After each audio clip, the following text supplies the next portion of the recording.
poster des messages, je ne les vois pas et de toute façon, je préfère me concentrer sur la présentation.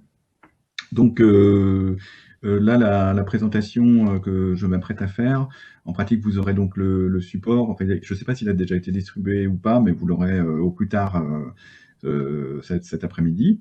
Euh, donc ce support que vous allez recevoir contient la partie que je vais présenter, mais il contient aussi des annexes avec les questions les plus fréquentes, la comparaison de deux accords de branche. Bon, il se trouve qu'il y a dans les deux, il y a celui de votre branche. Et puis d'autres éléments utiles à connaître. Voilà, donc le support est plus riche que ce que je vais présenter. Ensuite, je vous fais confiance pour trouver des questions auxquelles on n'aura pas forcément les réponses. Mais voilà, bah, ça permet d'enrichir notre support au fil des préoccupations qui s'expriment.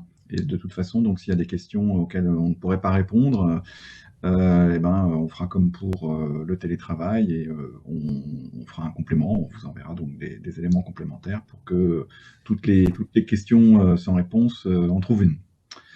Voilà, donc alors je précise que cette présentation que je vais vous faire est à jour donc des dernières modifications introduites sur le régime de la PLD. En fait, il y a eu 2 décrets successifs, hein, plus une loi. Et donc l'encadrement de ce nouveau régime qui vient prolonger tout en le modifiant le régime d'activité partielle dont beaucoup d'entre vous ont profité dans les entreprises pendant le premier confinement. Voilà, donc tous les aspects essentiels sont donc maintenant stabilisés et donc cette présentation est à jour.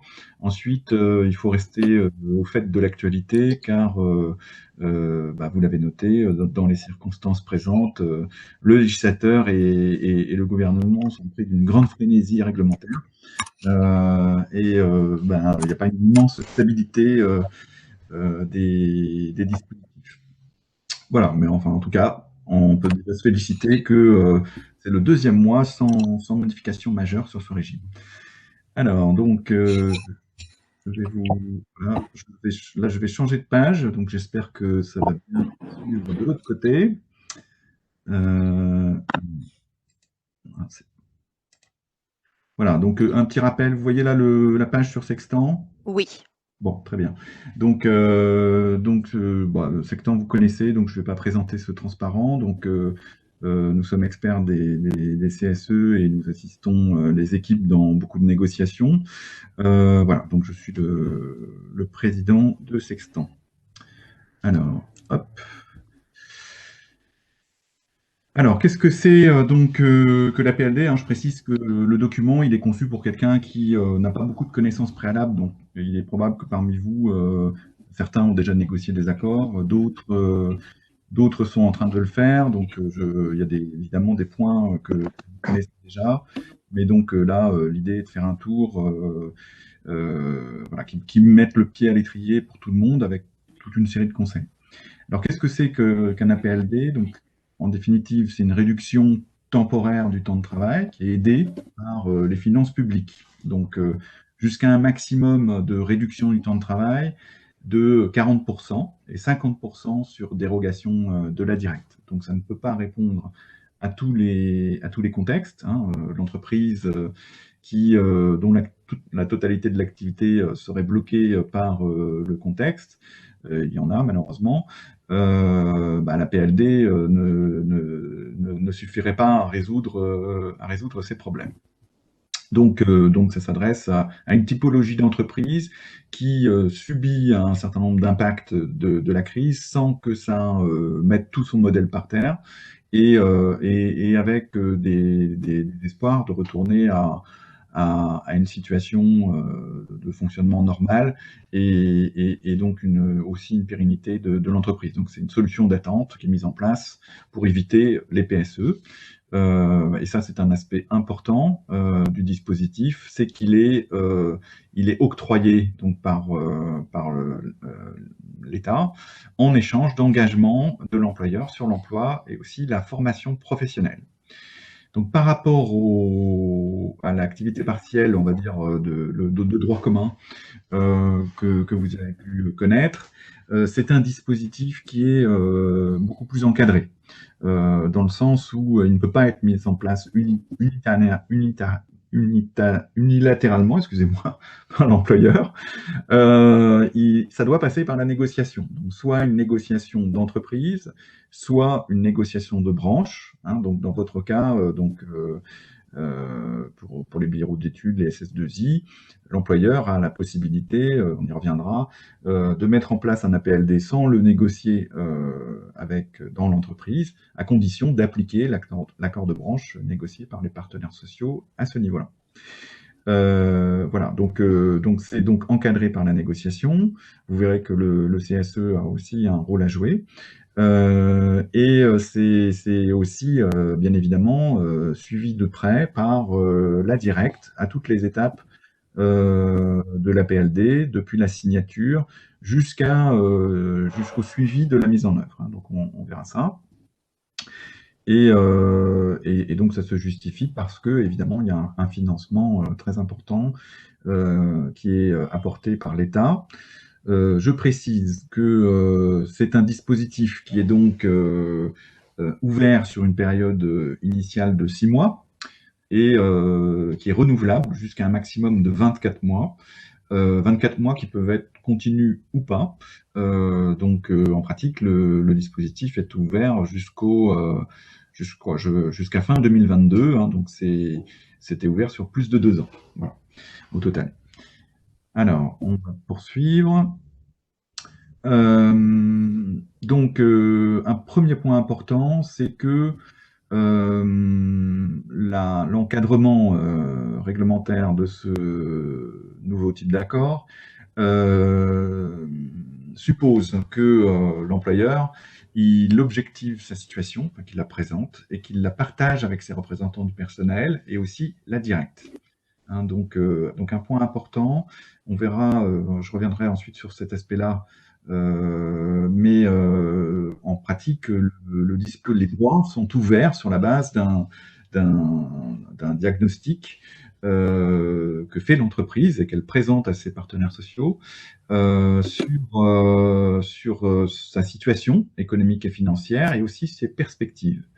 Et on verra que tous les 6 mois, quand il s'agit de renouveler le bénéfice de l'APLD, eh bien, l'entreprise devra actualiser son diagnostic, à nouveau le communiquer aux représentants du personnel et à la directe, et c'est la directe qui statuera sur est-ce qu'elle renouvelle le bénéfice du régime ou pas, et tout en vérifiant que par ailleurs, l'employeur tient bien ses engagements. Voilà. Donc élément important sur la mise en place, il faut un diagnostic sur la situation et les perspectives économiques qui doit être inclus dans le préambule de l'accord. Hein, donc on le verra, c'est un point important. Et je le dis tout de suite, n'hésitez pas d'abord à prendre le temps nécessaire pour avoir cette vision-là. Et deuxièmement, n'hésitez pas, si vous avez déjà un expert, à le solliciter, à lui demander son avis et à obtenir des conseils de sa part. L'objectif légal, c'est de ne pas licencier les salariés qui bénéficient de l'APLD. Par défaut, c'est tous les salariés de l'entreprise qui bénéficient d'une protection, mais l'accord peut prévoir que ce sont uniquement ceux qui bénéficient de l'APLD. En d'autres termes, si une entreprise signe un accord applicable à une partie de sa population, et elle peut, en le négociant avec ses partenaires sociaux, convenir que la protection contre le licenciement économique ne concerne que les salariés qui bénéficient de l'APLD. Donc, cette question du périmètre des engagements sur l'emploi est importante, mais par défaut, c'est toute l'entreprise qui est protégée. Voilà. Alors, je passe à la suite. Donc, deux voies de mise en œuvre, j'en ai déjà dit un mot. Donc, la première qui est celle de l'accord majoritaire au sein de l'entreprise, de l'établissement ou du groupe. Donc une fois que l'employeur a son accord, alors c'est un accord qui se conclut suivant les modalités habituelles, hein, donc quand il y a des organisations syndicales, via un accord qui réunit des organisations qui ont une majorité de signatures à 50%, éventuellement en recourant à la consultation des salariés si le poids des signatures cumulées est entre 30 et 50%. Quand il n'y a pas d'organisation syndicale, ça peut se négocier directement avec le CSE. Et dans les petites entreprises, on pourrait imaginer que ça se mette en place par voie de référendum aux 2/3, s'il n'y a pas d'accord de branche qui permet d'appliquer directement le régime négocié au niveau de la branche. Donc quel que soit le mode de conclusion de l'accord, l'employeur en dispose, eh bien, il va demander une validation de l'accord à la directe et donc l'ouverture des droits. Hein, donc, ça fait une différence par rapport au régime d'activité partielle de droit commun qu'on a connu pendant le premier confinement, où l'employeur, il n'était même pas obligé de consulter, enfin d'avoir un avis du CSE avant de déposer son dossier. Il pouvait déposer son dossier et il avait encore 2 mois après le dépôt du dossier pour obtenir un avis du CSE. Donc là, on sent bien qu'il y a eu une inflexion sensible, qui est que l'employeur, il doit en discuter et trouver un accord ou obtenir un avis pour mettre en œuvre son projet. Donc, l'autre voie, c'est l'accord de branche étendu. Hein, donc là, dans ce cas-là, l'employeur, c'est notamment applicable dans votre branche, l'employeur, il réalise un document unilatéral conforme à l'accord de branche. Il n'est pas obligé de négocier avec ses organisations syndicales. L'obligation qu'il a, c'est de consulter le CSE. Hein, donc, la consultation du CSE, ce n'est que dans ce cas. Il n'y a pas d'obligation de consulter le CSE quand il y a un accord d'entreprise. Et une fois qu'il a consulté le CSE, eh bien, il fait une demande d'homologation. Hein, avec c'est le processus est parallèle, hein, ça vous rappellera peut-être pour ceux qui en ont vécu les PSE, avec les 2 voies de conclusion d'un PSE, soit la négociation, soit la voie unilatérale avec la consultation du CSE. C'est un peu pareil, donc d'ailleurs je précise, c'est 2 semaines en fait, le délai pour que la directe donne une réponse, c'est 2 semaines quand il s'agit de valider un accord. Et c'est 3 semaines quand c'est une demande d'homologation faite sur la base d'un accord de branche étendu. Alors, je précise tout de suite que une entreprise, on va prendre votre branche, prenons une SS2I, je vais prendre un cas réel qu'on suit actuellement, qui n'est pas une SS2I, mais qui est malgré tout dans le périmètre Syntec.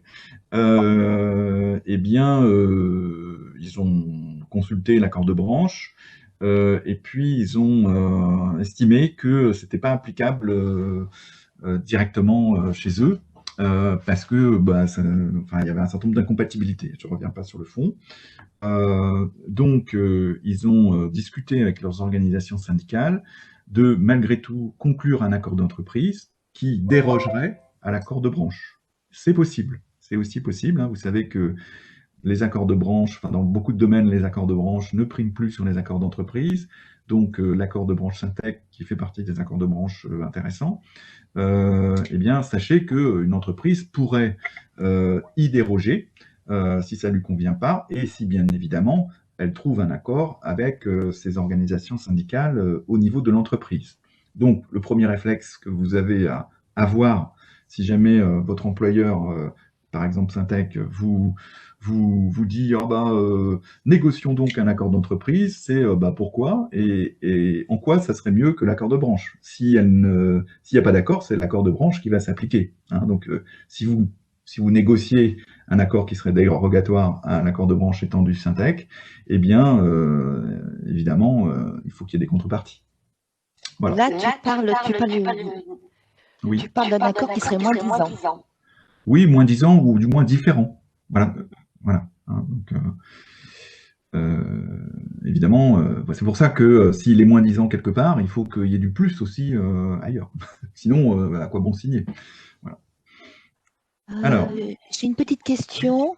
Une fois l'appel est terminé, est-ce que l'employeur peut faire un PSE 1 ou 2 mois après, tu vois, discrètement oui, bah ça, j'y viendrai après, c'est sur les Ok. engagements sur l'emploi. Alors, je pense qu'effectivement, à la limite, les questions, je les poserai peut-être à la fin.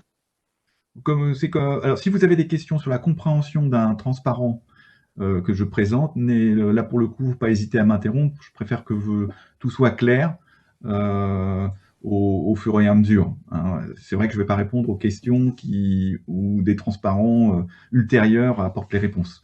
Mm. Mais si dans ce que je vous présente, vous avez besoin d'une précision, n'hésitez pas à m'interrompre. Non, je les ferai plutôt à la fin, ne soyez pas frustrés. Ok, ok. Alors, on passe à la suite. Donc, qu'est-ce que doit contenir l'accord collectif, hein? Donc, ça, c'est valable quel que soit le niveau de négociation, donc entreprise ou branche.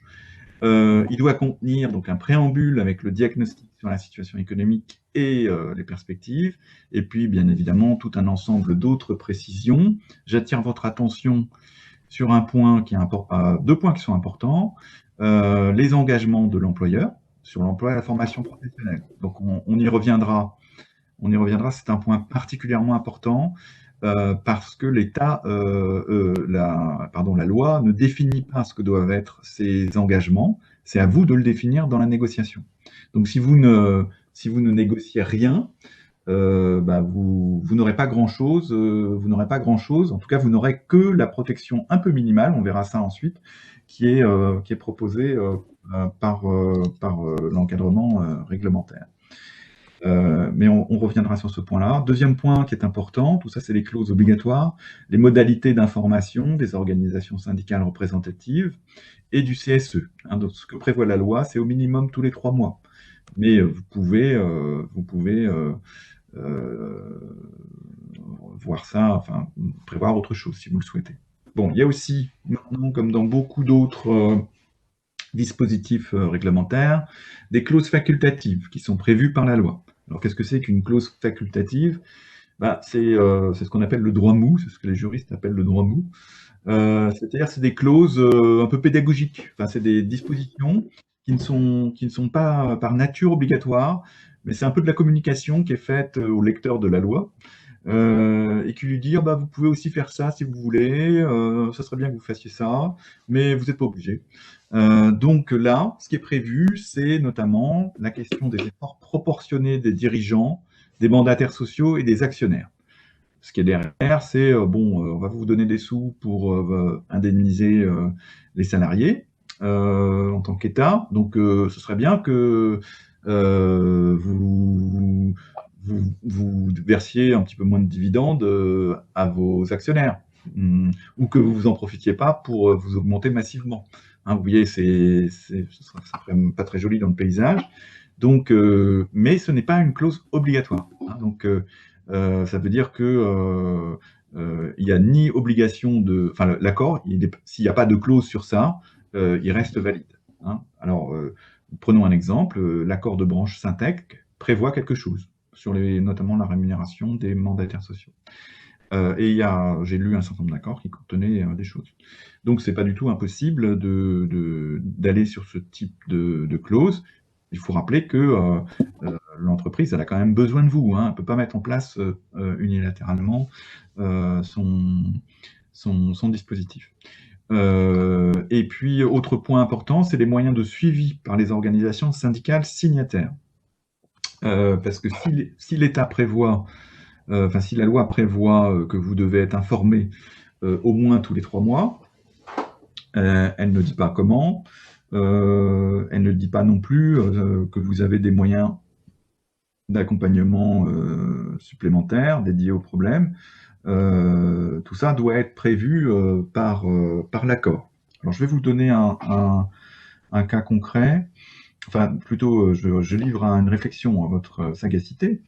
Donc, nous sommes dans un contexte où, surtout dans vos secteurs, nous sommes très nombreux à être en télétravail, avec en plus de l'activité partielle éventuellement. vous avez déjà dû sentir à quel point c'était pas très simple de conserver un lien avec les salariés.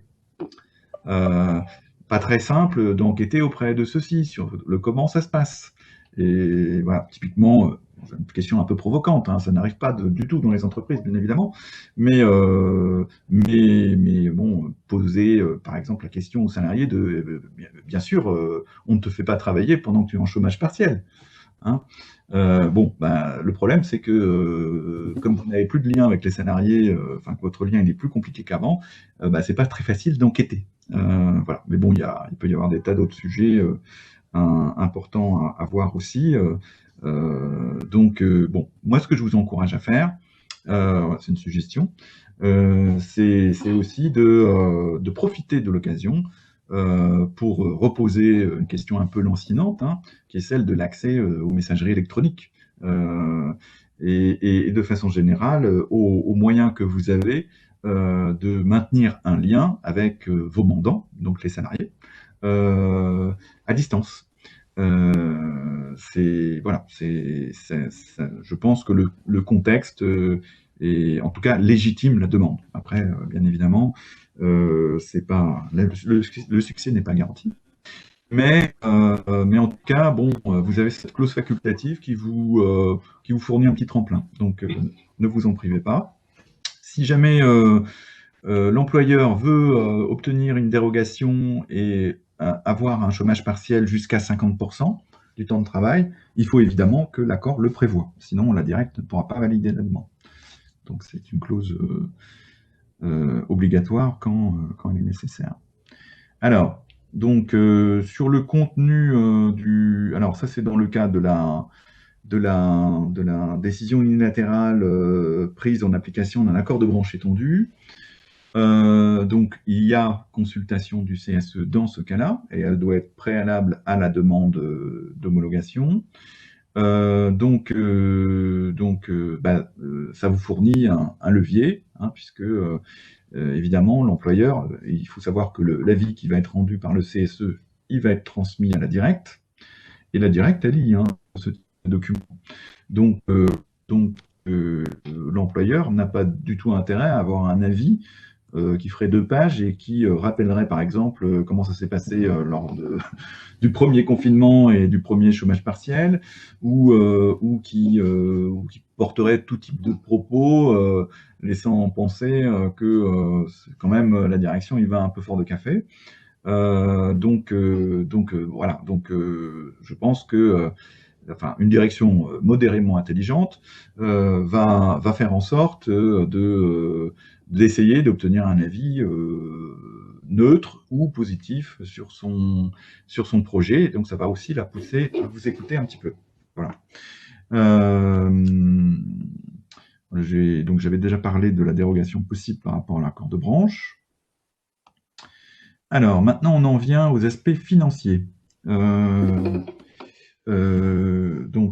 Puisque on a parlé indemnisation, donc réduction moyenne maximum de 40% de la durée légale du travail. Alors, qu'est-ce que ça veut dire? Ça veut dire que sur une première période de 6 mois, l'employeur il pourra aller jusqu'à une réduction du temps de travail de 40%. Ça ne veut pas dire qu'il est obligé de faire 40%. Il peut faire 20% si ça va mieux que prévu, ou s'il n'a pas besoin de plus. Il peut aussi, dans cette période de 6 mois, avoir 2 mois à 40%, peut-être même 1 mois à 60% de chômage partiel, et puis d'autres mois à 0. C'est possible de ne pas utiliser le chômage partiel certains mois. Mais sur la période de 6 mois, il faudra qu'il soit en dessous des 40% ou en dessous des 50% s'il a demandé une dérogation. Et puis, autre point qui est important, donc ça offre bien sûr une flexibilité à l'employeur. Autre point qui est important, cette réduction, la directe, ce qui est prévu par la loi, c'est qu'elle soit contrôlée salarié par salarié sur toute la durée de l'APLD. Hein, donc, c'est en moyenne sur la durée. Donc, ça veut dire quoi? Ça veut dire que l'employeur, imaginons qu'on soit dans un cas où il y ait 2 salariés, l'employeur ne pourra pas mettre en œuvre la PLD de façon à mettre un salarié en chômage partiel total, pendant que l'autre travaillerait normalement. C'est pas possible, parce que ça poserait un problème à la fin. Donc il ne peut pas, en quelque sorte, choisir les salariés qu'il met au chômage partiel. Bon, voilà. Donc l'employeur qui mettrait tous les vieux salariés au chômage partiel en disant que de toute façon ils ne sont pas productifs et puis ils sont complètement dépassés technologiquement, donc autant mettre cela en chômage partiel, et il se met en faute. Donc la seule façon de moduler, c'est suivant des règles qui sont collectives et sur des critères objectifs, et il faut en tout état de cause que aucun des salariés, sur la période considérée, donc 6 mois par exemple, ne soit à plus de 40%. Voilà, alors, donc, et c'est possible d'aller à 50% sur dérogation, hein. Donc vous voyez que la directe, elle a un rôle important, hein, dans le dispositif, puisqu'elle ouvre, d'abord, elle contrôle la régularité de la PLD telle qu'il lui est présenté par l'employeur. Elle lui donne l'accès au dispositif, hein, donc c'est elle qui tient les cordons de la bourse. Et puis elle peut même aller jusqu'à lui donner l'autorisation d'aller jusqu'à 50%. On verra qu'elle a d'autres facultés d'intervention, des facultés de sanction, des facultés beaucoup plus agréables pour l'employeur, on verra ça. Et donc c'est un acteur extrêmement important. Donc c'est un acteur important, mais ceux qui ont vécu des PSE savent que c'est aussi un acteur qui dialogue avec les organisations syndicales et les CSE. C'est-à-dire que elle est saisie, la directe, généralement, vous êtes reçu, ou alors vous avez une lettre de réponse. Alors ça ne va pas toujours dans le sens que vous souhaiteriez, mais au moins la directe, elle ne peut pas juste faire comme si vous n'existiez pas. Donc évidemment, ça vous donne, vous avez là un tiers, en fait, qui a beaucoup de pouvoir et qui peut être saisi le cas échéant.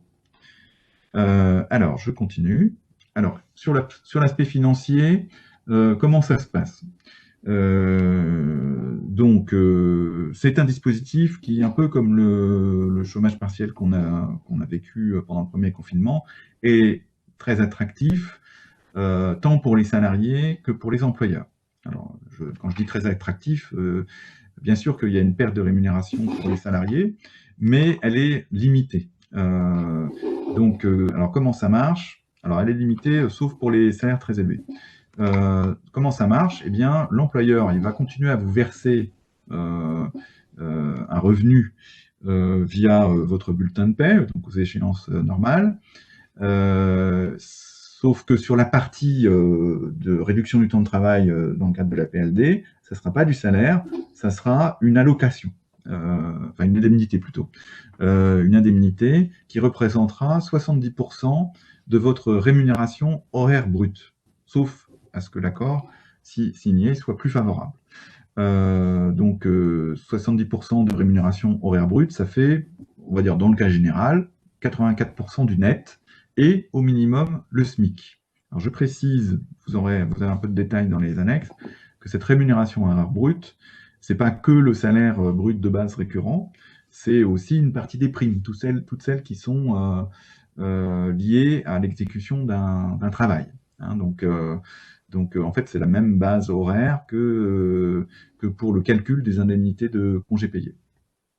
Donc 84% du salaire net, et au minimum le SMIC. Alors ça, c'est le plancher. Il y a aussi un plafond qui est à 4,5 SMIC. Donc 4,5 SMIC, ça fait quand même pas loin de 7 000 € par mois. Hein. Donc à part les très hauts revenus dans l'entreprise, eh bien les salariés vont quand même toucher quelque chose qui sera de l'ordre de 84% de leur net sur la période où ils sont en chômage partiel. Alors, qu'est-ce que ça veut dire? Alors, on a pris un exemple, vous l'avez à droite, là. On prend un salarié au salaire brut moyen des Français. Donc, il est à 37 kg brut par an. Eh bien, et il a un mois avec 40% d'activité partielle. Donc, sur cette partie d'activité partielle, il va toucher 84% de son net. Et sur la partie où il travaille normalement, il touche toujours son salaire, donc il touche son salaire sur la base de 60%. Et donc, bon, bah là, il n'y a pas de changement. Donc, quand vous faites le prorata, bah, en fait, il va toucher 95% de son salaire net antérieur, environ. Donc, vous voyez que, et il va être avec une réduction du temps de travail de 40%. Donc, oui, il y a une baisse des revenus, mais elle est limitée. Alors, cette baisse des revenus, elle est d'autant plus limitée que vous négociez un petit abondement avec l'employeur pour améliorer l'indemnité. Hein. Alors, c'est ce qui est prévu d'ailleurs dans votre accord Syntec. Donc ça montre que les patrons ne sont pas fermés à ce type de discussion. Et j'ai vu un certain nombre d'accords d'entreprise qui prévoyaient des bonifications de ce type-là. En fait, il y a des entreprises qui, notamment les grandes, qui assez couramment maintiennent en fait le salaire net. Alors pourquoi elles le font? Alors bon, je passe sur un certain nombre de raisons d'ordre politique ou stratégique, mais elles le font aussi pour une raison assez simple, c'est que tout ce qu'elles mettent en plus de le niveau de l'indemnité légale, il n'y a pas de charge sociale ni patronale. Donc, ça ne leur coûte pas si cher. Jusqu'à 3,15 SMIC de rémunération, il n'y a aucune charge sociale ou patronale pour l'employeur quand il vient bonifier l'indemnité légale qui est prévue par la loi. Alors, je passe à la suite. On va voir maintenant l'employeur. Donc, l'employeur, il va recevoir, donc chaque mois, il va faire une déclaration sur des portails Internet mis à sa disposition par les URSSAF. Et il va donc, et 15 jours après, en fait, hein, c'est assez rapide, 15 jours, 3 semaines, l'État va rembourser à l'employeur, sous forme d'allocation, une partie des indemnités qui sont versées aux salariés placés en APLD. Donc, le salarié, il aura touché 70% de la nation brute, l'employeur va toucher 60%. Donc, il y a 10% qui ne récupèrent pas. Hein. Donc, ça fait un reste à charge de 10%. Mais en pratique, c'est moins que ça. Parce que là, on raisonne en brut salarial, on ne raisonne pas en coût salarial global avec les charges patronales. Parce que comme il n'y a pas de charge sur l'indemnité, mais il n'y en a pas quand c'est complémentaire, une indemnité complémentaire, il n'y en a pas non plus quand c'est l'indemnité légale. En pratique, il verse une indemnité, mais il n'a aucune charge sociale et patronale ou quasiment rien. Donc son reste à charge, il n'est pas en pratique de 10%, il est de 6,7%. Hein, donc c'est un régime qui est particulièrement attractif pour l'employeur. C'est pour ça que beaucoup d'entreprises ont déjà négocié des accords. Donc là aussi, on a fait un petit calcul, toujours avec notre salarié au salaire moyen français. Eh bien, s'il met en APLD à 40% un salarié de ce type-là, il va faire une économie sur le coût salarial total de 35%. Hein, donc ça veut dire que il lui reste pas grand-chose à sa charge. Voilà, je vous ai mis un petit lien internet sur le portail des URSSAF qui explique le régime en fait d'assujettissement aux charges sociales et patronales au cas où vous auriez un employeur un peu long, mal informé, on va dire. Voilà. Ça peut être pratique dans le cadre de la négociation. Alors, voilà pour donc on a traité le régime financier. Maintenant, la question des engagements de l'employeur sur l'emploi et la formation professionnelle. Et je n'ai pas oublié la question sur le PSE. Donc le deal, hein, le deal qui est dans la loi, c'est on vous aide à réduire le temps de travail, on vous le finance, et par contre, vous prenez des engagements sur l'emploi et la formation. Mais qu'est-ce que prévoit la loi? Elle prévoit que l'employeur ne doit pas faire de licenciement économique sur le périmètre de l'APLD, le périmètre de protection de l'APLD. Donc, vous pouvez vous dire comme ça, super, ça veut dire qu'on est protégé contre le PSE. Alors, c'est pas faux, mais c'est pas complètement vrai non plus. Alors, pourquoi? Pourquoi? Parce que, alors, premièrement, vous savez tous que l'employeur, il a plein de moyens de réduire son effectif sans faire de licenciement économique. Il suffit de ne pas remplacer les départs, donc de jouer sur le turnover naturel. On peut pousser les gens à partir, soit en les incitant à accepter une rupture conventionnelle, soit en les licenciant pour pour des motifs non économiques, donc avec des licenciements pour cause réelle et sérieuse ou des fautes. On peut aussi,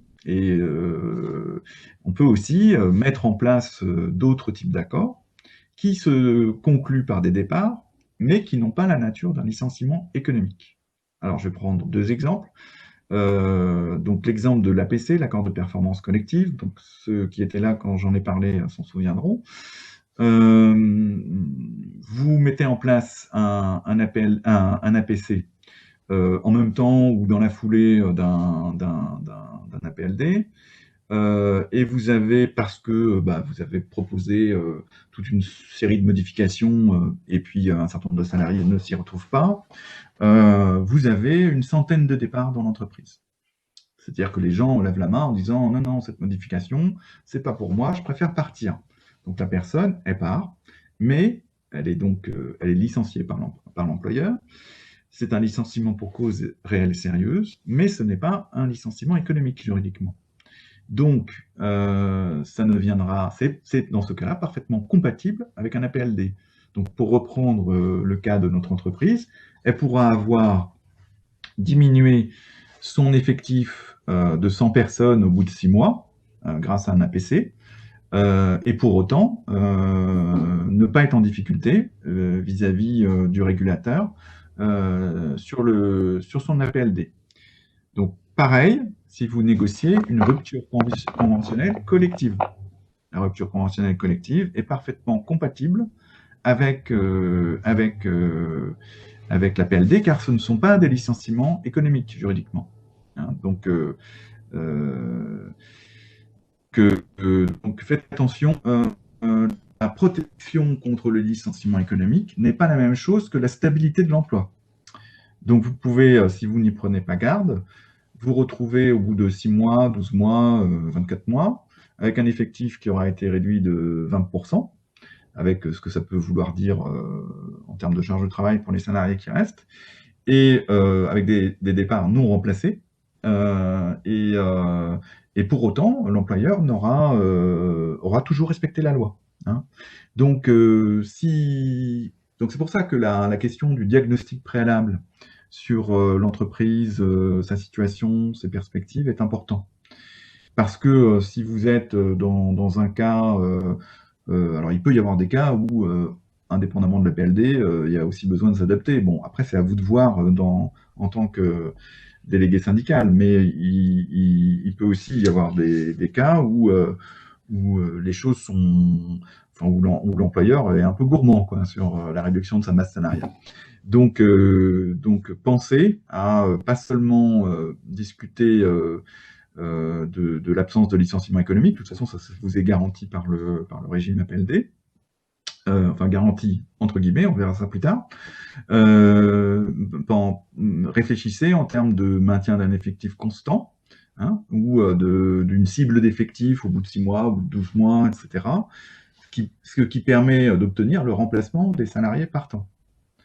Alors, c'est particulièrement important, cette question-là, que nous, les équipes que nous accompagnons en ce moment, hein, donc j'en ai une dans votre champ Syntec, eh bien,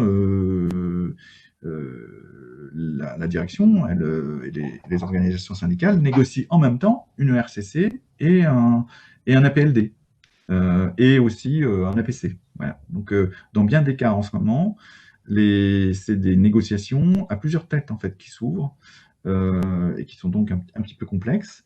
Donc voilà, sachez anticiper ces effets-là, et après vous faites vos choix en fonction de la situation de l'entreprise et de ce que vous pensez acceptable.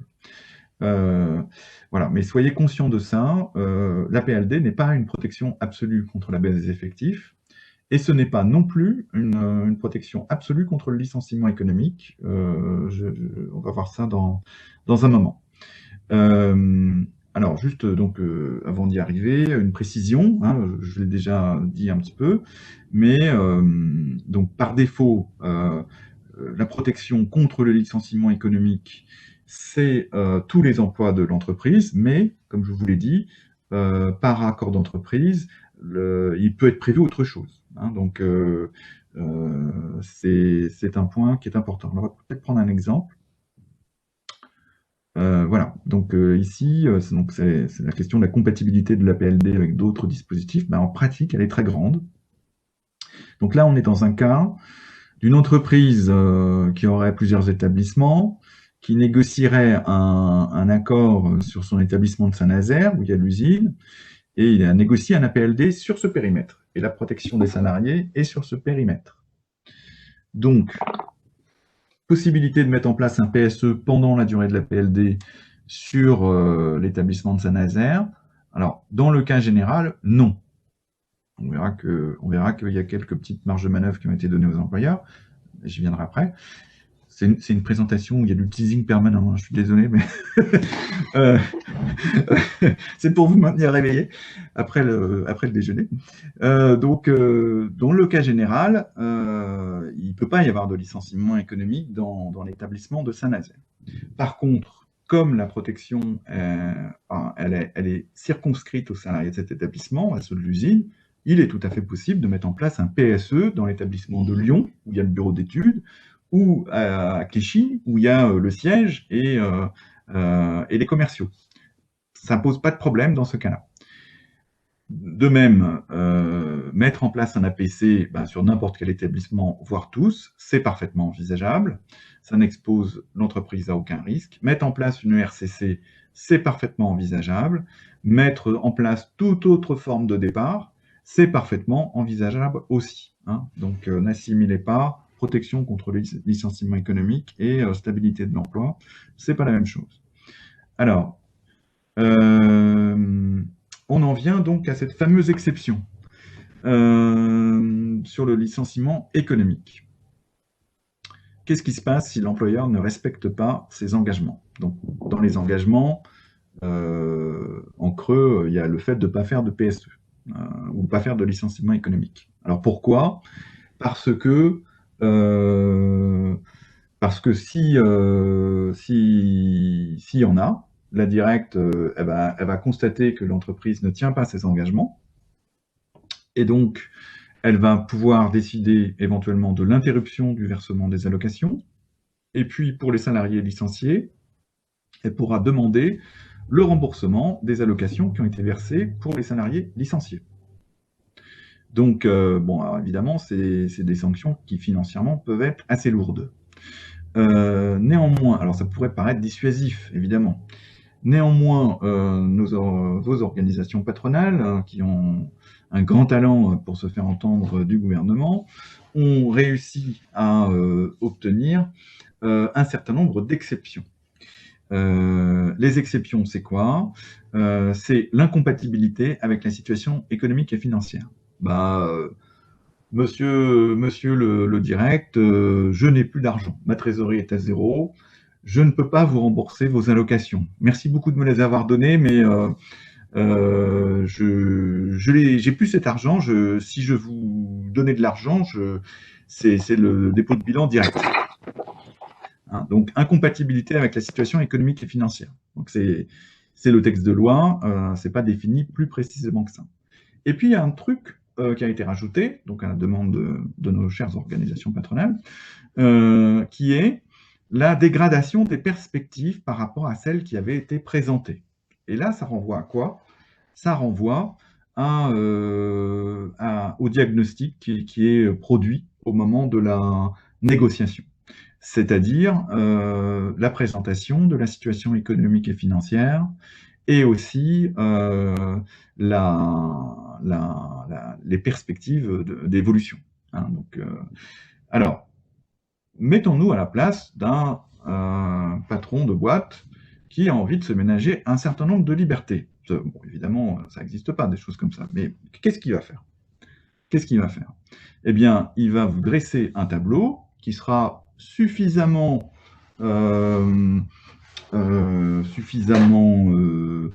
sombre pour justifier le besoin de réduire le temps de travail et d'obtenir des allocations via un APLD, mais pas trop, parce que pas trop, il ne va pas vous présenter un scénario hyper dégradé. Il va vous montrer le scénario optimiste, par exemple. Dans le contexte actuel, les entreprises, elles ont souvent été obligées de réviser leur budget, leurs perspectives. Enfin, on est dans un monde très incertain, on ne peut pas leur en vouloir de ça, mais et bien souvent, elles fonctionnent avec plusieurs scénarios. Bien malin, celui qui peut dire à quelle vitesse on sera revenu au niveau d'activité d'avant-crise. C'est compliqué. Donc, elles ont plusieurs scénarios. Alors, elles ont un scénario central, elles ont un scénario optimiste, et puis elles ont un scénario crash, quoi. Un scénario, si ça se passe mal, et qu'on a des mauvaises surprises. Bon, eh bien, moi, je suis dirigeant d'une entreprise, et j'ai envie de pouvoir licencier si jamais la situation économique et financière elle se dégrade. Ben, je ne suis pas complètement con. Donc, je ne vais pas vous présenter le scénario dégradé, justement. Je vais vous présenter le scénario optimiste dans le bilan que je vais vous présenter sur la situation de l'entreprise et ses perspectives. Et je vais faire pareil vis-à-vis de la directe. Parce que comme ça, si jamais ça se dégrade, eh ben, j'aurai pas de problème. Je pourrai demander à la directe de ne pas rembourser les allocations, puisque les perspectives, elles se sont dégradées par rapport à ce que j'ai présenté initialement. Et donc, c'est là où on s'aperçoit que la protection contre le licenciement économique, eh bien, c'est une protection qui est relative, et même, comme on l'a vu, doublement relative, puisque d'une part, je peux, en tant que dirigeant, mettre en place des tas de départs sans me mettre en porte-à-faux vis-à-vis de la réglementation, et en plus, si j'ai été un petit peu malin, j'ai présenté un scénario optimiste à mes partenaires sociaux et à la directe, que je ne vais pas avoir trop de mal à me débarrasser si jamais je dois faire un PSE. Hein, donc bon, alors évidemment, il y a des limites, mais donc ça veut dire quelque chose, ça veut dire qu'il faut être très attentif à la situation qui va vous être présentée au moment où vous allez rentrer en négociation et à ce qui sera dans l'accord, dans le préambule. Parce que concrètement, c'est sur cette base que l'employeur pourra ou pas échapper à la sanction du remboursement des allocations si jamais il met en place un PSE. Hein, donc, finalement, il y a deux choses auxquelles il faut que vous fassiez attention quand vous discutez d'un APLD et que vous êtes soucieux des engagements sur l'emploi. Il y a d'abord la nature de ces engagements. Hein, donc, si vous concluez un engagement comme quoi par exemple, il n'y a pas de PSE ou qu'il remplace tous les départs, c'est des engagements qui sont plus forts que ce qui est normalement prévu. Et puis, ça c'est la première façon, hein, c'est de discuter les engagements, la nature des engagements. Et deuxièmement, il y a la question du diagnostic préalable, c'est-à-dire où en est l'entreprise et où elle va. Et là, moi je vous encourage, c'est pour ça que je vous ai encouragé à associer votre expert à la réflexion. Si votre expert vous dit, dis donc, ça a l'air de pas aller trop mal, ils s'en sortent bien, etc. Bon, tant mieux. Mais dites-vous que c'est peut-être un scénario optimiste et que derrière, si ça se passe plus mal, il pourra y avoir des licenciements économiques, bien que ça ne soit pas prévu par le régime. Voilà. Donc, normalement, à ce stade de la présentation, votre morale est dans les chaussettes. Ceci dit, je considère que la PLD, c'est une bonne idée et heureusement que les négociateurs ont ça sous la main. C'est quand même beaucoup mieux que rien et le régime est plutôt mieux conçu qu'un certain nombre de choses qui ont été créées depuis les ordonnances. Donc voilà, j'attire votre attention, je vous mets un certain nombre de signaux d'alerte, mais ne nous trompons pas, la PLD, c'est quand même un bon outil et une bonne idée. Hein, donc simplement, il faut faire un petit peu attention et être vigilant sur la façon dont c'est mis en œuvre. Alors, je continue, j'ai bientôt fini. Le suivi de l'APLD dans le temps. Donc, on l'a vu, hein, une première autorisation qui est donnée pour 6 mois et ensuite un renouvellement par tranche de 6 mois jusqu'à un total de 24 mois d'utilisation du chômage partiel. Hein, donc, ça peut être, comme ça peut être continu ou pas, consécutif ou pas, ça peut s'étaler jusqu'à fin 2022. Donc 6 mois, renouvellement, ça veut dire nouvelle démarche vis-à-vis de la directe. Alors, donc avant d'aller voir la directe, l'employeur, il va bien évidemment vous rappeler que tous les 3 mois, vous devez recevoir une information. Il discutera avec le CSE notamment du renouvellement de la PLD, mais sans qu'il y ait un besoin de consultation. Enfin, c'est pas précisé par la loi en tout cas. Et donc ensuite, il enverra à la directe d'une part un diagnostic, enfin il va envoyer une demande de renouvellement, il va donc présenter le bilan du respect de ses engagements en termes d'emploi et d'information des IRP, avec un diagnostic actualisé de la situation économique et de ses perspectives. Donc si jamais c'est dégradé, c'est là qu'il dit « Ah, ça c'est dégradé, c'est horrible ». Voilà. Et puis il doit aussi présenter le PV de la dernière réunion d'information du CSE sur la PLD. Donc vous avez un rôle important à jouer tout au long du processus, puisque la directe sera régulièrement amenée à avoir sous les yeux les débats que l'employeur a avec vous. Et donc, j'insiste aussi sur un point, hein, si jamais l'employeur, vous trouvez qu'il se passe des choses pas tout à fait normales, eh bien, vous pouvez, enfin, n'hésitez pas à envisager d'en parler avec la directe. Hein. Vous savez que sur les PSE, on obtient de la directe des lettres d'injonction, des lettres d'observation, ça se fait couramment, et qu'elle peut être un appui précieux pour obtenir des évolutions dans les projets qui sont présentés au CSE ou aux organisations syndicales. Ça peut être le cas aussi sur les APLD. Voilà. Donc j'ai terminé, ça c'est le dernier transparent qui regroupe un peu les conseils qu'on a pu donner au fil de l'eau. Hein, donc rappelons que ce régime, l'entreprise ne peut pas en bénéficier si elle n'a pas d'accord ou si elle n'a pas un avis de préférence conforme du CSE. Hein, donc ça veut dire que vous avez des leviers d'action. Donc pensez aux contreparties. Hein, donc, sur le diagnostic partagé, moi, je ne bâclez pas ce point-là. Hein, rappelez-vous donc les conséquences qu'on peut avoir sur la question des licenciements économiques plus tard. Hein, donc, et puis, c'est aussi important pour établir les concessions et les contreparties au juste niveau. Hein, c'est-à-dire qu'une entreprise, enfin, c'est important de ça, quand vous engagerez ce type de négociation, si vous avez envie soit d'engagement un peu fort sur l'emploi ou la formation professionnelle, soit d'obtenir une bonification sur l'indemnité des salariés, autant que vous sachiez où en est l'entreprise et quelle marge de manœuvre elle a, dans quel état le groupe, enfin bref, vous négocierez pas de la même façon selon que l'entreprise est dans une situation très tendue ou si au contraire elle s'en sort pas si mal que ça, quoi. Hein, donc c'est une phase importante à divers titres. Donc ensuite, discuter d'une éventuelle indemnité complémentaire versée aux salariés. Hein.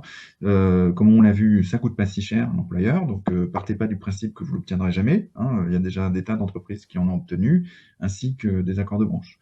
Et pensez aux accessoires de salaire. J'en profite pour mentionner que toutes les périodes de chômage partiel, c'est donc des indemnités qui ne sont pas assujetties à des charges sociales ou patronales, donc ce ne sont pas des salaires.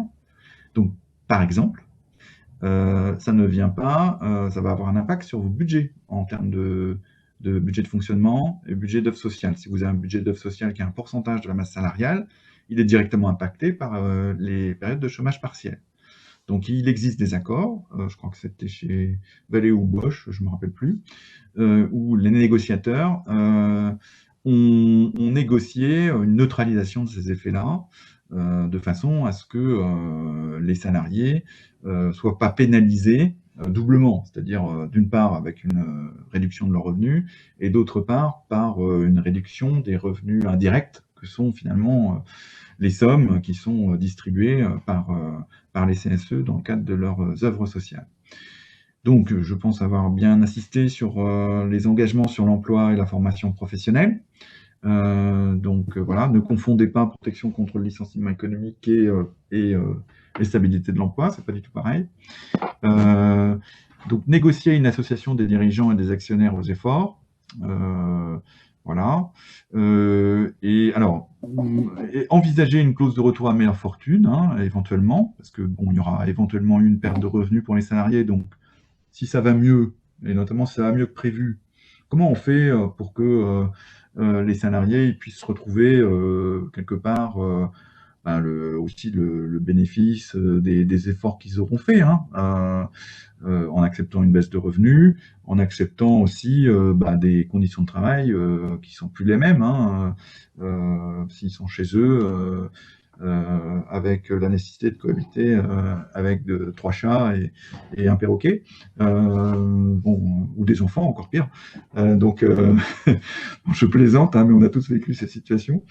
Enfin bref, ça peut se poser cette question de la clause de retour à meilleure fortune et de la façon dont les salariés sont quelque part ont un retour sur les efforts d'adaptation qu'ils auront fait pendant toute cette période.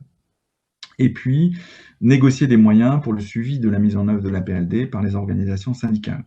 Hein, parce qu'on sait que toutes ces périodes de chômage partiel et de télétravail, c'est pas sans impact, hein, vous en entendrez parler à la radio, à la télévision, sur la santé psychologique des salariés, notamment.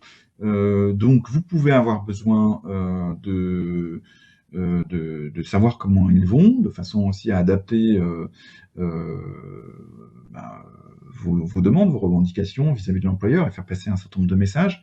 Mais encore faut-il pouvoir faire votre boulot. Hein. Quand vous êtes dans l'entreprise et que tout le monde y travaille, vous avez des outils. Vous pouvez faire des enquêtes, vous pouvez faire des visites de site, etc. Avec des salariés qui sont tout le temps chez eux et que vous ne voyez jamais, je vous fais pas un dessin. C'est très compliqué. Vous n'avez pas le droit d'utiliser la messagerie électronique. Et on va dire que la majorité des salariés viennent pas tous les matins consulter les pages syndicales de l'intranet. Hein. Donc, n'hésitez pas, à mon sens, c'est le moment, dans les accords de télétravail, mais aussi dans le cadre de la PLD, de reparler de cette question de l'accès aux salariés pour les organisations syndicales et les représentants du personnel via les médias électroniques. Voilà, j'ai terminé pour les principaux points et je suis à votre écoute. Alors, certaines questions ont été posées. Tout au début, tu as parlé de la protection. Oui. Protection pendant combien de temps? Pendant la durée de la PLD. Ok. Donc, la période initiale, c'est 6 mois. Donc, vous êtes protégé sur 6 mois. Alors, sauf à ce que vous négociez mieux. Hein, mais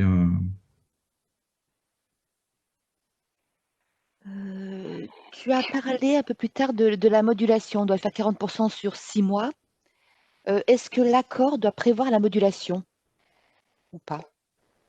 non, pas forcément. Non, il n'y a pas besoin de rentrer dans tous ces détails. Je lis la question, la remarque. J'avais compris d'un transparent précédent que la PLD pouvait s'appliquer à certains salariés et pas à d'autres. Et manifestement, il y a dû avoir après quelque chose qui contredisait un peu cette première interprétation. Oui. Bon, déjà, on peut appliquer la PLD sur un périmètre de salariés défini. On peut négocier sur un périmètre défini. Hein. On peut envisager des entreprises où il y aurait plusieurs APLD différents qui seraient mis en œuvre en fonction de la nature des activités. C'est des choses qui sont faisables. Ensuite, de façon générale, un principe cardinal dans notre droit, c'est celle de l'égalité de traitement. Donc, on va dire que l'employeur, quand on va relever les compteurs au bout de 6 mois, il devra faire la preuve du fait que aucun salarié ne sera à plus de 40% de chômage partiel. Hein, donc, il ne peut pas mettre en chômage partiel total telle ou telle partie des salariés s'il n'a pas un accord pour le faire. Enfin, de toute façon, il est bloqué à 40%. Hein, donc ça veut dire qu'après, il peut y avoir des périodes pendant les 6 mois où il y a des roulements qui se font. Monsieur X travaille à temps plein pendant un certain temps, puis il va être quasiment en chômage partiel total pendant un autre temps. Mais globalement, il faudra qu'il soit à moins de 40% de chômage partiel sur la période.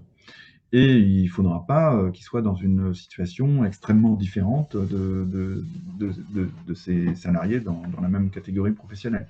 Hein, c'est-à-dire que si jamais, sinon, il pourrait y avoir l'entreprise pourrait éventuellement avoir des problèmes. Donc en fait, le dispositif réglementaire offre une certaine flexibilité à l'employeur.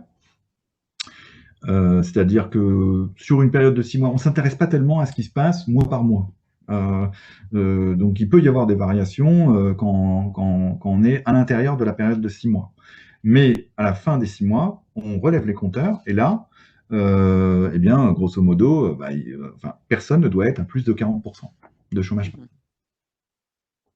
Ok, c'est très clair, merci. Comment est-ce que l'APLD s'applique aux salariés en forfait jour, la fameuse modalité Oui, donc c'est parfois un peu casse-tête, hein, ce genre de choses, hein, notamment dans le secteur. Donc il y a une règle de conversion qui existe pour transformer les jours de travail en heures, en fait. Donc elle est dans la loi. Très bien, merci. C'est un peu théorique et ça peut s'écarter de la réalité, mais bon, il fallait bien. Enfin voilà, les textes de Ouais, loi je sont pense que toujours un ça doit peu. être un peu comme les délégations, ils ont dû faire des paquets de 4 heures en fait. C'est pour la même chose que pour le chômage partiel de droit commun, en fait. Hein, ça n'a pas tellement évolué. D'accord. C'est relatif au slide sur l'engagement de l'employeur, des engagements de l'employeur sur l'emploi et la formation. Quelle est Oui. la durée de l'engagement? Alors, la durée de l'engagement, elle est sur la période du bénéfice de la PLD. Elle est, sauf à ce que l'accord prévoit autre chose. Si l'accord prévoit une durée plus longue, eh bien c'est celle qui s'applique. Mais sinon, par défaut, en fait l'employeur ne peut pas licencier économiquement voilà pendant qu'il bénéficie d'un APLD, hein, avec toutes les réserves que j'ai mises sur le sujet.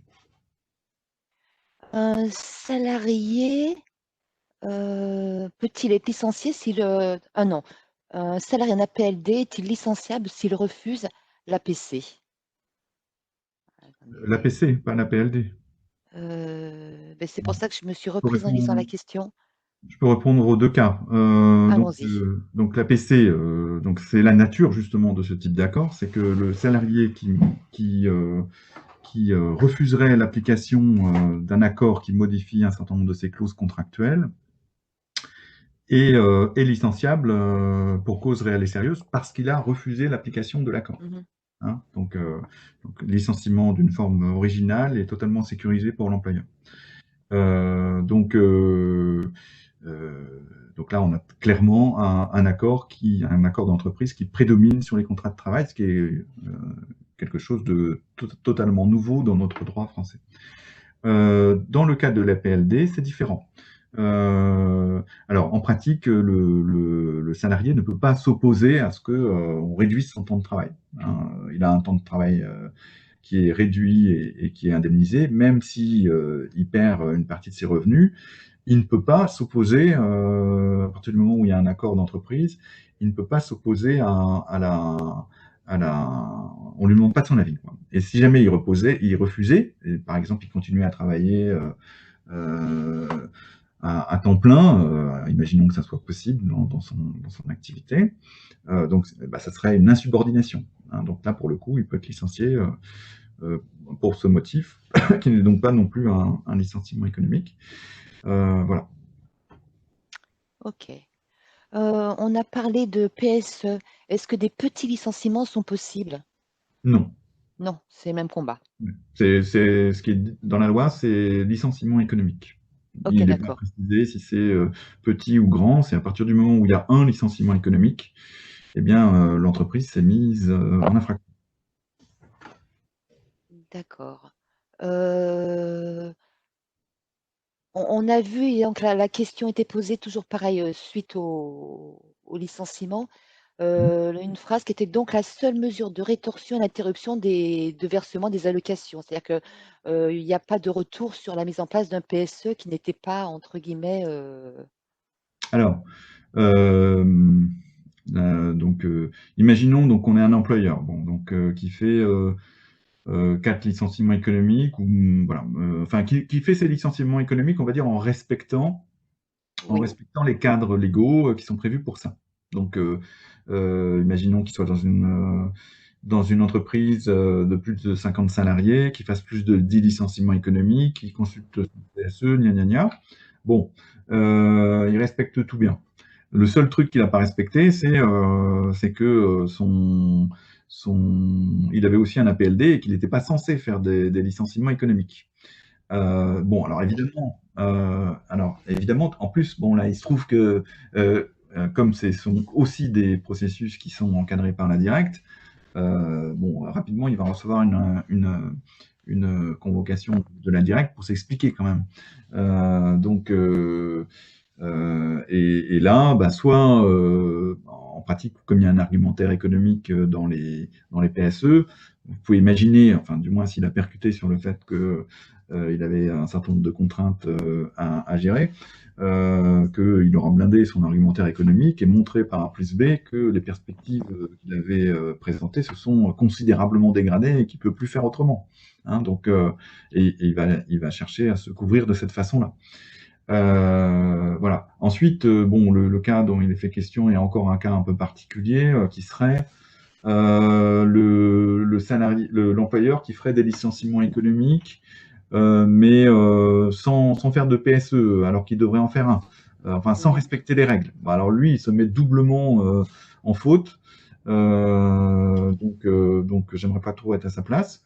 Maintenant, on peut penser que certains employeurs peuvent le tenter. Bon, parce qu'on sait que qu'est-ce qui se passe en pratique, c'est ils essayent de faire partir des gens en faisant pression sur eux, et ils les poussent à partir, ils font des licenciements pour faute qui sont un peu de complaisance ou autre. Donc ils abusent un petit peu, et puis le CSE ou les organisations syndicales réussissent à réunir des éléments comme quoi tout ça, bah, ils s'aperçoivent qu'il y a, je sais pas, il y en a eu un certain nombre sur une période de temps, et c'est là que les organisations syndicales obtiennent la requalification en fait de ces départs en licenciement économique. Bon ben là c'est pareil, hein, euh, dans ce cas-là, l'employeur, il n'est pas très bien, parce que d'une part, il va devoir enfin, il va y avoir des conséquences qui vont être désagréables pour lui, et en plus, il va devoir peut-être, effectivement, soit il va perdre le bénéfice de la PLD pour les salariés qui restent, soit il va devoir rembourser les sommes qu'il a touchées dans le cadre de la PLD au prorata des salariés concernés, qu'il a licenciés, soit les deux. Enfin voilà, donc j'espère qu'on verra pas ces cas-là. ça calme de tout, hein. C'est mieux que moi. Il y a aussi des entreprises qui font bien leur boulot, mais il n'y a pas que ça. Oui. Sur la partie subventionnée, il n'y a pas de charge, donc pas de cotisation retraite. Point Alors, d'interrogation. c'est une bonne question. Donc, vous avez dans les annexes du document un point sur les conséquences, effectivement, sur un certain nombre de régimes sociaux. Donc, alors c'est variable suivant les régimes, mais dans l'ensemble, il n'y a pas d'impact de la PLD. Enfin, il n'y a pas beaucoup d'impact à craindre. Ou du moins, ils sont assez limités. Hein. Donc, effectivement, il n'y a pas sur la partie des cotisations. Donc, il n'y en a pas sur les indemnités qui sont versées aux salariés. Mais ça ne réduit pas les droits à la retraite.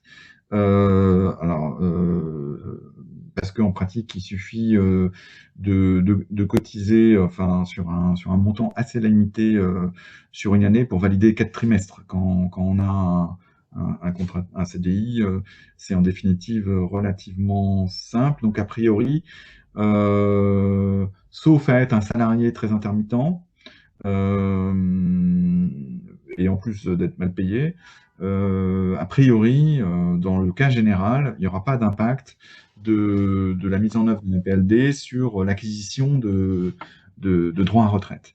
Et alors, pour la retraite complémentaire, c'est un petit peu moins vrai. Il y a en quelque sorte un abattement, mais qui demeure limité sur les régimes de santé et de prévoyance, il n'y en a pas.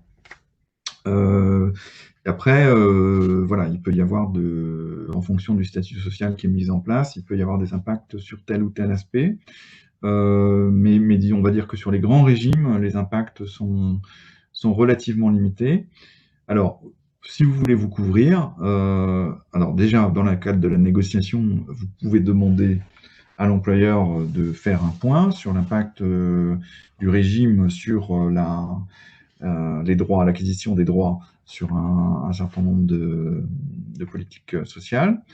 Et bah, si vous constatez ou si vous pensez qu'il peut y avoir des impacts négatifs, vous pouvez demander à ce qu'ils soient neutralisés. C'est-à-dire que l'employeur, d'une façon ou d'une autre, les compense. Hein. Et donc, pensez aussi à cette question des budgets du CSE. Donc, il a, pour le coup, oui, il y a un impact direct, en fait, hein, sauf à ce que l'accord prévoit autre chose. Alors, mon entreprise me dit qu'il y a un reste à charge de 25%. Vous me dites que le reste à charge est inférieur à 10%. Bah, D'où écoutez, vient cette différence?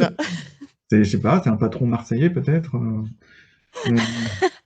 Ah, c'est pas Jean-Guy qui a posé la question. donc, bah, en tout cas, il exagère. Hein, donc, c'est normalement, je ne sais pas comment il fait ses calculs. Alors, moi, à votre place, ce que je dis, bah, écoutez, expliquez-nous, montrez-nous avec des chiffres pourquoi c'est un écart de 25%, parce que partout, on voit que l'écart, il est de 10%, voire moins. Donc, on ne comprend pas du tout ce que vous dites.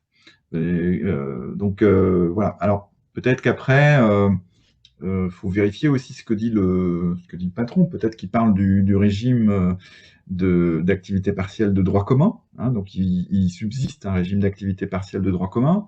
Alors lui, pour le coup, il ne cesse d'être modifié. Donc, je ne saurais même pas vous dire où est-ce qu'on en est aujourd'hui. Mais il devait être très fortement réduit dans son indemnisation. Donc, c'est peut-être de celui-là dont il parle. Mais voilà, à partir du moment où on ne dépasse pas un besoin de chômage partiel de 40 ou 50%, je ne vois pas pourquoi on ne passerait pas par les PLD. Financièrement, c'est le régime le plus intéressant aujourd'hui. Donc, affaire à creuser. Oui, un effet à creuser, en tout cas, c'est pas 25%. Hein.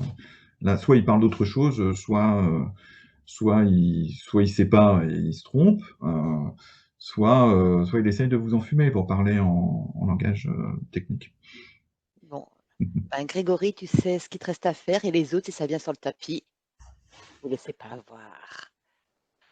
Pour les consultants en mission, si la PLD est mise en place chez un client, est-ce que le Mm. CSE doit être informé, le CSE de l'entreprise qui envoie en mission? Est-ce que ce CSE-là doit être informé de la PLD? Informé de la PLD, je dirais qu'il n'y a pas d'obligation particulière prévue par la loi. Après, vous savez que les donneurs d'ordre doivent informer leurs sous-traitants d'un certain nombre de choses. Voilà, il n'y a pas aucune disposition qui est intégrée spécifiquement pour la PLD à ce niveau-là. Ok, merci. Attendez, je reprends le fil des questions que j'avais un peu lâché. Quid de l'activité partielle actuelle, droit commun versus APLD? Jusqu'à quand peut-il utiliser l'un et enchaîner sur l'autre? Lequel est plus favorable pour les dirigeants et les salariés? Donc, il n'est pas possible en fait de cumuler les deux. sauf dans des cas particuliers. Alors, dans le cas général, c'est possible d'avoir d'abord l'activité partielle de droit commun et ensuite la PLD ou l'inverse, ou alors que dans une partie de l'entreprise, il y a un APLD, dans une autre, une activité partielle de droit commun. Ça, c'est faisable aussi, mais un même salarié ne peut pas bénéficier en même temps des deux dispositifs. Voilà. Et aujourd'hui, bon, j'ai pas refait le point récemment, parce que, en tout cas, ce qui était quand cette présentation a été préparée, donc début octobre, à la fin du mois d'octobre, le régime d'indemnisation de l'activité partielle devait être, sauf pour les secteurs sinistrés, devait être très significativement réduit. Donc là, je n'ai pas fait le point sur où est-ce qu'on en est, parce qu'il y a eu, comme il y a eu des reports, parce qu'on rentrait dans le deuxième confinement, franchement, là, je sais pas où on en est aujourd'hui, mais c'est des informations qui se trouvent facilement. Donc éventuellement, je pourrais vous répondre, enfin vous faire un complément d'information sur la question après ce webinaire. Merci beaucoup. J'ai une question de Karim. Karim, si tu me promets que tu poses ta question en moins d'une minute, je te donne la parole. La question, c'est le CSE doit-il obligatoirement être consulté? J'aimerais prendre la parole parce que le cas est assez complexe. Comme Karim est bavard, moins d'une Oui, non, minute. mais je vais faire très vite. Je vais faire très vite. Merci de me donner. Voilà, on a été consulté pour l'APLD, mais avant que l'accord soit étendu. On a été consulté en mi-septembre et l'accord a été étendu le 3 octobre, si j'ai bien aux dernières informations qu'on a eues. Et je voudrais savoir, l'employeur estime qu'on a été consulté alors qu'on leur a dit, bah, puisque l'entreprise n'était ni signataire d'une OP, ni adhérent, ni adhérent d'aucune OP et même de la Syntec, elle pouvait pas s'appliquer la PLD parce l'accord n'était pas étendu. Au dernier CSE en novembre, ils nous ont dit, bah, écoutez, vous avez rendu un avis défavorable parce que les 30 jours sont passés, alors qu'on leur a dit, bah non, on ne rendra pas d'avis et on n'aura pas d'avis à donner parce que l'accord n'a pas été étendu. Et eux, ils estiment que c'est un avis défavorable. Est-ce que l'entreprise peut appliquer aujourd'hui, sans avoir consulté le CSE, la PLD? Merci beaucoup. Théoriquement, elle ne peut pas le faire, hein. Donc effectivement, ce que vous dites, c'est que en fait, elle n'avait pas accès à ce régime, puisque l'accord n'était pas encore étendu, et là-dessus, vous avez certainement raison. Dont acte, mais effectivement, elle ne pouvait pas non plus, enfin, vous étiez fondé à ne pas exprimer d'avis, puisque pour vous, il n'y avait pas d'objet, en fait, hein, puisque elle ne pouvait pas mobiliser le dispositif. Voilà, elle ne pouvait pas vous consulter par anticipation avant que le dispositif soit accessible. Donc voilà, bah, vous êtes alors vous êtes pas forcément dans une situation très simple parce que certes l'employeur a pas fait les choses de façon très régulière, et puis il a abusé de vous avez dit ben non, on n'est pas en capacité d'exprimer un avis. Alors je sais pas si vous l'avez fait, mais dans ces cas-là, quand un CSE ne veut pas émettre un avis, il faut toujours le faire à travers un texte écrit. Oui, on l'a fait. On Voilà. l'a fait par courrier. On l'a répondu par mail. Même avant la réunion, on leur a bien spécifié qu'ils ne pouvaient pas être consultés. Il fallait renvoyer vers les délégués syndicaux, aux prérogatives des délégués syndicaux, parce que Oui. l'accord n'était toujours pas étendu, que c'était possible de faire, mais par accord d'entreprise. Oui. Et ça, on a bien écrit quelques jours avant le CSE extraordinaire pour la consultation. Je te reprends le crachoir, Karim. Ok, pas de souci. Bah, très bien. Alors après, bah, en fait, ce que vous pouvez faire, c'est alerter la directe, prendre contact avec la directe et dire, écoutez, on a un petit problème, voilà, nous, on n'a pas été consultés, hein. Regardez les textes, il ne pouvait pas y avoir de consultation, donc on n'a pas été consulté, on n'a pas émis d'avis. Donc, ce que on vous demande à vous direct, c'est de faire une lettre d'injonction à l'employeur pour qu'il nous consulte. Vous voyez? Ça, vous pouvez obtenir ça. Euh, bon, attendez-vous quand même à certaines réactions de votre employeur, hein, qui ne va pas être très content d'être mis en difficulté par la directe. Donc, si vous êtes prêt à assumer la crise de colère qu'il va peut-être faire, il n'y a pas de souci. Et je pense que vous pouvez obtenir de la directe le fait qu'elle demande à l'employeur de respecter les réglementations. Ça fait partie de ses attributions. Voilà. Après, il faut être bien évidemment vigilant. Bon, parce qu'il peut y avoir des conséquences et il ne faudrait pas que certaines se retournent contre vous. Euh, Parce que si la directe, par exemple, dans une optique un peu radicale, disait ah ben oui, tiens, on n'était pas conscient, mais effectivement, il n'y a pas eu de consultation, donc on ne pouvait pas donner l'avis un avis favorable à cette demande d'APLD. Donc, on prend la décision d'interrompre le bénéfice. Donc là, à gérer en tant que représentant du personnel, ça peut être un peu compliqué derrière, puisque l'employeur, évidemment, vous présentera la situation comme étant, bah, voilà ce que font vos représentants du personnel, ils veulent couler la boîte, vous allez être obligés de revenir tous au boulot, et on va faire un PSE, ou alors, enfin, bref, ils vont vous mettre ça sur le dos, hein. Donc, je pense que vous pouvez tenter de faire quelque chose, mais faites attention à la façon dont vous le faites, de façon à ce que ça ne se retourne pas contre vous.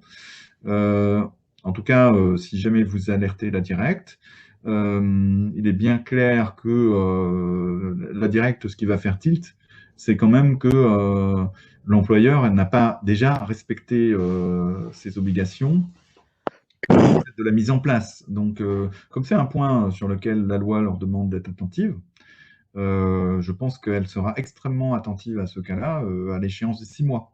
Euh, donc bon, après, il faut, voilà, je peux pas, enfin, c'est à vous de juger en fonction de la situation, peut-être aussi avec les conseils d'un avocat, ce que vous pouvez faire pour éviter que ça se reproduise, en fait. Ok. On a fini pour les questions posées. Si j'ai bonne mémoire, dans la présentation que tu nous as envoyée, qui va être mise à disposition des participants, il y a donc quelques slides avec des questions-réponses types. Je pense qu'on en a parcouru Oui, certaines, il y a des choses nouvelles. Et il y avait un slide aussi qui est un comparatif entre l'accord métallurgie et l'accord Syntec.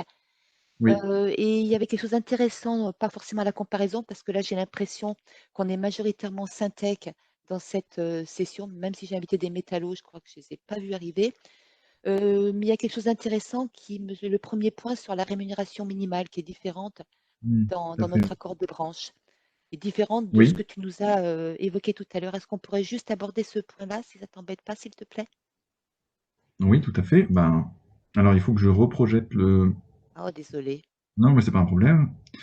Alors, il faut juste que je retrouve le document. Ou même sans le projeter, c'est juste, voilà, je crois que c'est Mais la j'ai plus première case, j'ai plus les. Alors, les slides sous les yeux. non. Alors, Pendant ce temps, donc à tous les participants, je posterai sur Talkspirit la présentation que nous a faite Sextant.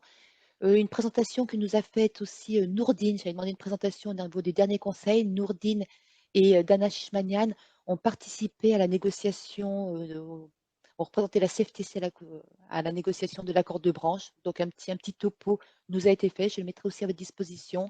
Et également l'accord signé dans notre branche sera posté. Donc tout ce qu'il faut pour que vous puissiez bien border le périmètre. Merci Christian.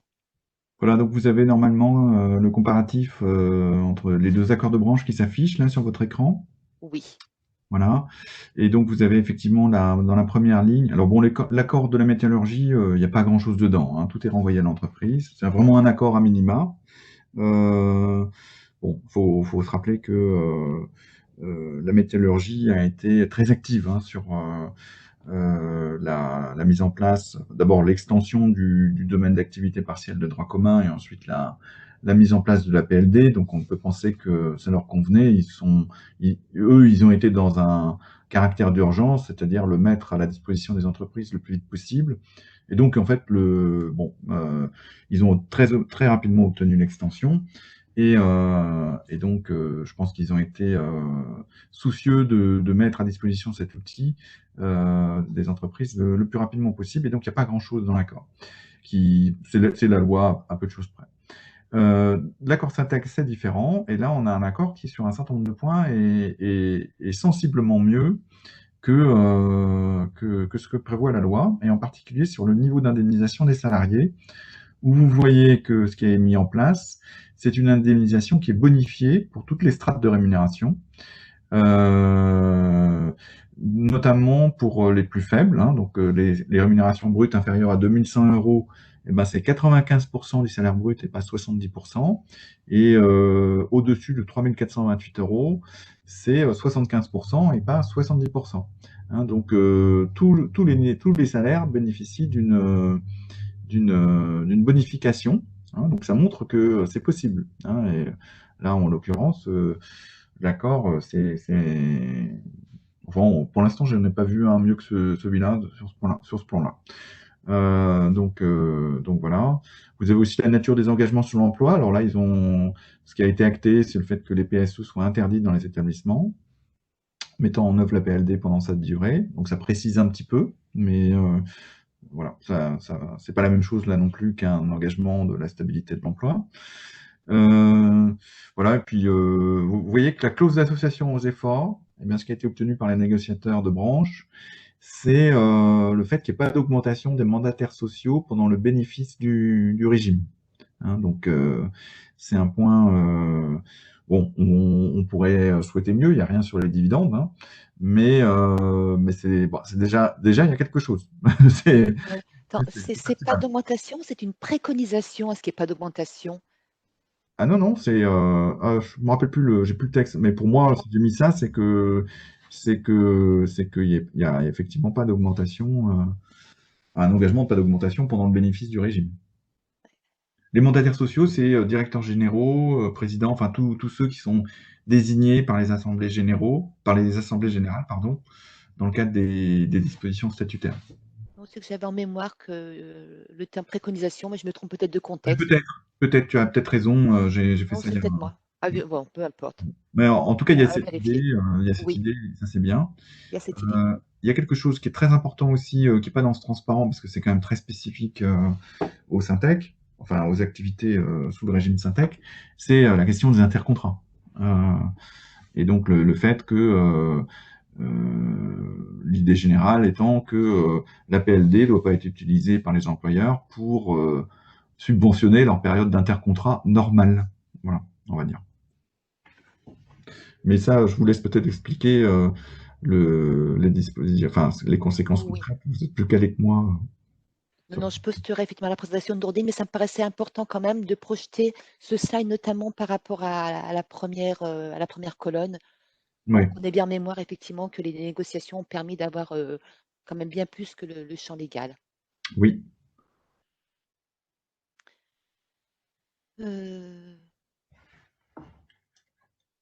Ok, il y a ça tchatche un peu sur le chat. Je crois. Alors oui, on réinsiste sur une question subvention CE. Je ne l'avais pas reposée effectivement parce que bon, c'est pas forcément le contexte. Les subventions CSE, si la masse salariale baisse, seront-elles aussi à la baisse? Ah bah oui. Bah oui. Sauf à ce que il soit prévu autre chose dans les accords de dialogue social, ou enfin ceux qui déterminent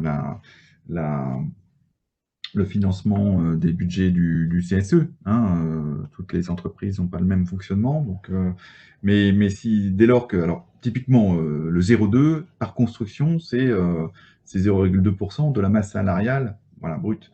Donc là, tout ce qui est remplacé par des cotisations, ça viendra baisser le 0,2 que vous avez pour vos moyens de fonctionnement. Donc soyez attentifs à la question. Hein. Si par exemple vous êtes dans un CSE ou à temps plein vous embauchez un juriste, par exemple, hein, vous risquez d'avoir un petit problème pour payer son salaire au bout d'un certain temps. Voilà, si vos subventions baissent. Donc, soyez attentifs à ces questions. Pour les offres sociales, il y a différents régimes, hein. C'est pas tout le temps que les entreprises font ça sur la base d'un pourcentage de la masse salariale, même si c'est quand même relativement courant. Donc là, pour le coup, c'est toutes les activités. Alors, pour vous donner un exemple, hein, alors c'est aussi pour ça qu'ils ont neutralisé, hein, mais alors je crois bien que c'était Bosch ou Valeo, je ne me rappelle plus lequel des deux. Mais donc, il était mentionné dans l'accord, enfin, c'était un rappel, que le budget des offres sociales, c'était 5% de la masse salariale, donc c'était énorme. Donc évidemment, dès lors que vous mettez en place pas mal de chômage partiel, eh ben, vous avez un effet indirect sur les subventions aux offres sociales et donc sur la rémunération indirecte que vont toucher les salariés via le financement de leur activité sociale, culturelle, sportive et compagnie.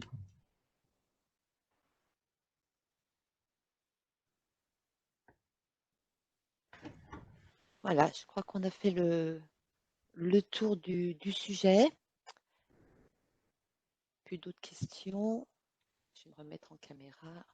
Voilà. Donc, il me reste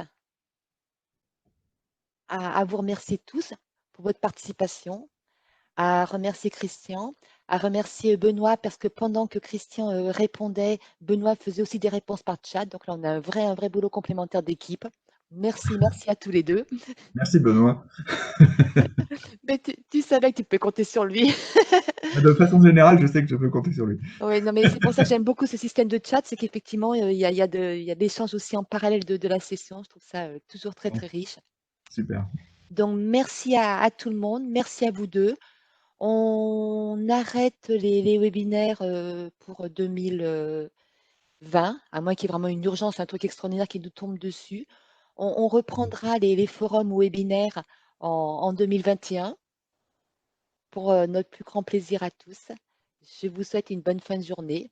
Pour les présentations, donc ceux qui sont sous TalkSpirit, je vais poster les informations sur notre outil communautaire. Pour les autres, faites-moi un petit mail et je vous enverrai tous les documents en retour. Bonne fin de journée. Merci à nouveau. Merci à tous et bientôt. À bientôt. Ciao, ciao.